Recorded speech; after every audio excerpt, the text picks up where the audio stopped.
In a sun-baked village nestled along the winding mighty Niger River, in ancient West Africa, there lived a kind-hearted girl named Amara. Her name meant grace, in the tongue of her people, reflected her gentle soul and unyielding spirit. And she embodied it with her gentle spirit and tireless work ethic.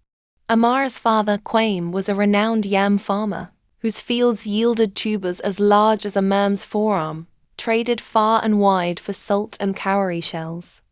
But tragedy struck when Amara's mother, Naoma, a skilled weaver of kente cloth, whose patterns told stories of the ancestors, fell ill during the rainy season and joined the spirits.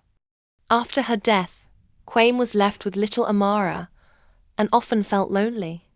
Stricken with grief, Kwame remarried Adela, a sharp-tongued widow from a rival clan, known for her iron grip on trade routes. Adela arrived with her 2 daughters, Zuri and Nelly.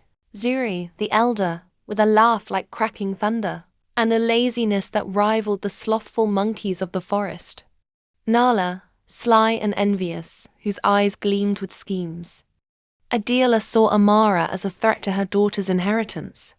"This child of the soil will serve us," she declared, forcing Kwame into silence with threats of leaving his prosperous fields.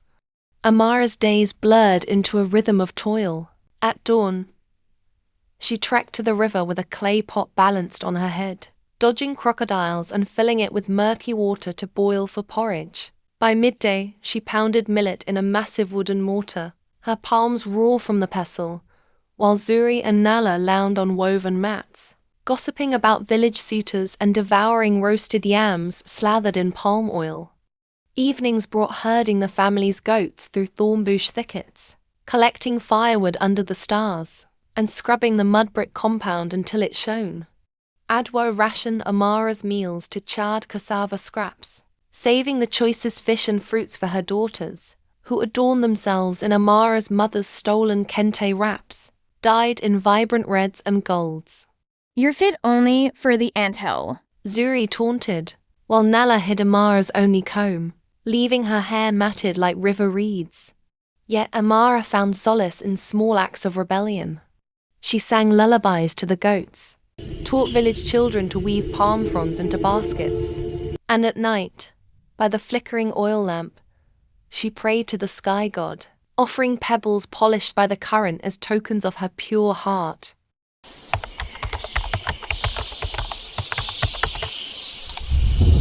Word spread like wildfire across the savannah. The great King Achena, ruler of the golden throne in the city of Amek, sought a bride. His palace, built of sun-baked bricks adorned with gold leaf, and guarded by leopards, echoed with the loss of his late queen.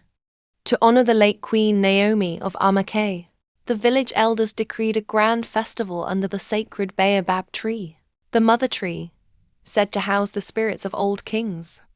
Maidens from every clan would gather for 3 days of feasting, storytelling by griots with kora harps, and a sacred dance where the king's advisor, the wise one Chief Abina, would present a cowrie shell necklace to the one whose grace, wisdom, and purity shone brightest. The chosen would become queen, ensuring alliances and bountiful reigns. Excitement gripped Sankofa. Zuri and Nella preened for weeks, Adela bartering yams for beaded necklaces, ostrich feathers, and shea butter ointments to soften their skin. "We shall dazzle the king," Zuri boasted. Amara overheard and dreamed quietly, but Adela locked her in the goat pen on the eve of the festival. "Scrub the floors and grind extra millet for our return," she commanded, departing at dusk with her daughters in a borrowed ox cart, their laughter fading into the harmattan winds. Alone and despairing, Amara collapsed by the hearth, her tears sizzling on the embers. She took care of the goats, singing lullaby to them as she sobbed. She finished attending on the goats and went to prepare the millets. As the fire roared unnaturally, smoke coiled into the form of an ethereal woman. Mayemi, her fairy godmother. Mayemi stepping out of the flames, wrapped in a cloak of swirling clouds, her staff topped with a glowing moonstone from the heavens. "Daughter of grace," Mama Yemi intoned. her voice like thunder over the volta. Your kindness to the least, the orphans you fed scraps, the birds you sheltered from storms has ascended to my throne. The ancestors weep at your suffering. With an incantation in the ancient tongue, Mama Yemi summoned magic from the earth. Amara's tattered wrapper transformed into a resplendent blue gown, woven with the finest of earthly material. Silver anklets chimed on her feet. Cowrie shells wove into her braids, alongside hibiscus and jasmine, and a necklace of luminous beads glowed with inner fire. From a sacred calabash, Naim conjured Kwiku, a majestic talking parrot with feathers of emerald and crimson, wise as Anansi the spider. I shall carry you on wings, swifter than the eagle. Kweku squawked. But the magic fades at midnight strum. When the ancestors call, flee or be lost. Mama Yemi warned of trials, saying, Beware envy's shadow, prove your heart in dance and word. With a final blessing she vanished, leaving the air scented with incense.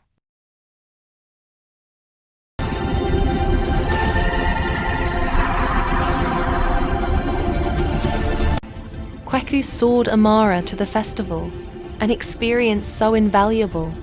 Landing amid torchlit circles where gem drums pulsed like heartbeats, and griots spun tales of heroic hunts.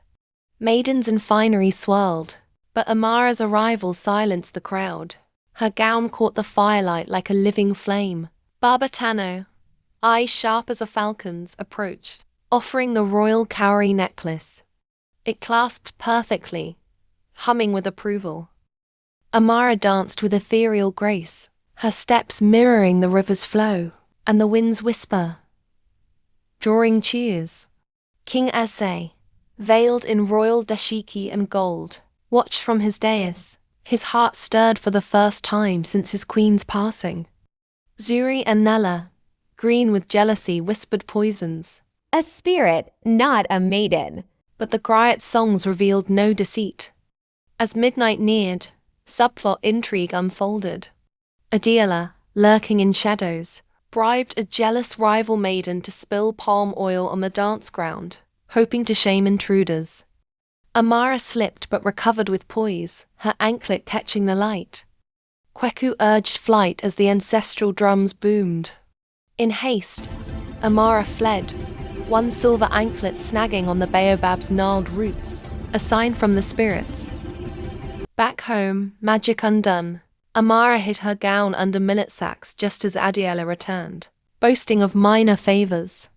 But the anklet reached the king via Baba Tano, who decreed a realm-wide search. Every maiden must try it. And so, the search begun.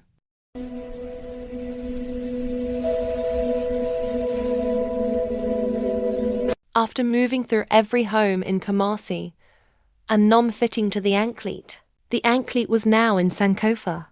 Now at the door of their house, Adela paraded Zuri and Nella first. Zuri came first, her foot tampered and swollen by various unyielding trials, forced the anklet on her ankles, but was rejected by anklet. Enchanted, the anklet burned like fire, exposing her idleness. Nala's attempt twisted into a serpent illusion, revealing her deceitful heart. She had once stolen from the village shrine. The griot's Kora unveiled Adiola's cruelties, hoarding food during famines, cursing Amara's mother. Having been locked in a pen by Adela, Amara arrived. Summoned last, Amara donned the anklet. It fit like a lover's embrace, chiming melodies of the river. The cowrie necklace reappeared, confirming her. King Ase, journeying to Sankofa, saw not just beauty but the grace that tamed thorns into blooms. Quaim, shamed into truth, confessed his silence.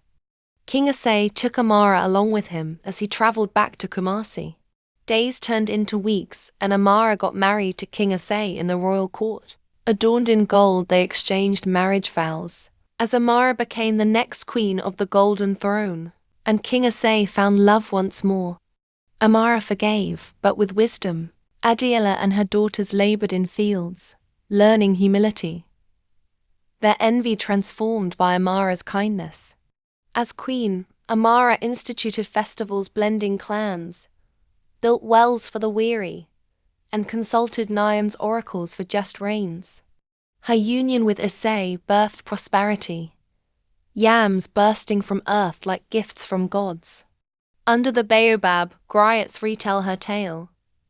Grace outshines gold, spirits uplift the pure, and envy crumbles like dry riverbank. Amara's legacy endures, a beacon in Africa's heart. The end.